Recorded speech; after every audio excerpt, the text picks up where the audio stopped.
almost completely eliminated gun deaths and mdash. Here's how. AP gun control discussions crop up every time there is an attention-grabbing shooting in the U.S. The most recent is the November 5 mass shooting in Texas involving a 26-year-old former airman in the U.S. Air Force.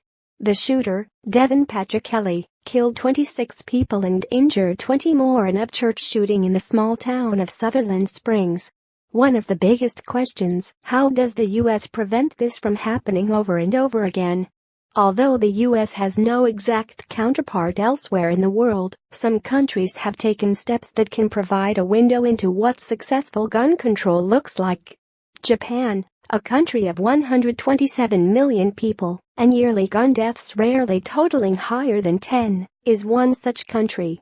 Ever since guns entered the country, Japan has always had strict gun laws. Ian Overton, Executive Director of Action on Armed Violence, a British advocacy group, told the BBC. They are the first nation to impose gun laws in the whole world, and I think it laid down a bedrock saying that guns really don't play a part in civilian society. Japan's success in curbing gun deaths is intimately linked with its history. Following World War II, pacifism emerged as one of the dominant philosophies in the country. Police only started carrying firearms after American troops made them, in 1946, for the sake of security. It's also written into Japanese law, as of 1958, that no person shall possess a firearm, or firearms or a sword or swords.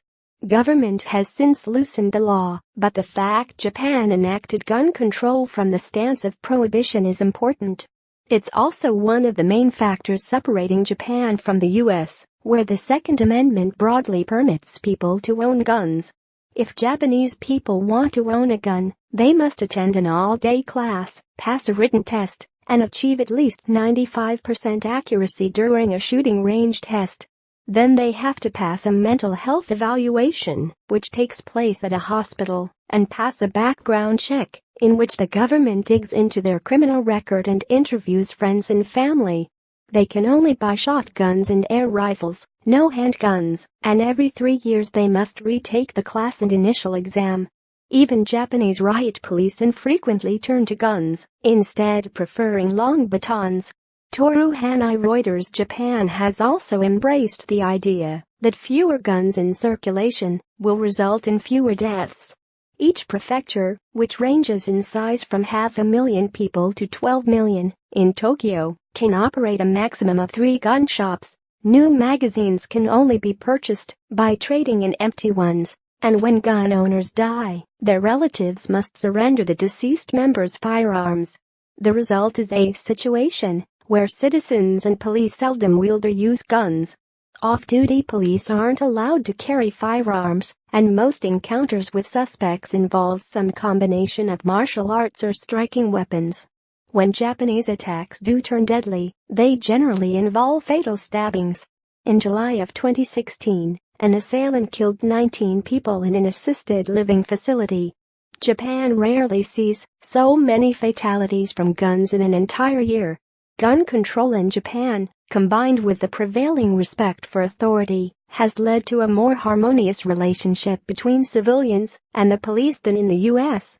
It's something of a chicken-egg problem. The police, in choosing to use sublethal force on people, generate less widespread fear among the public that they'll be shot.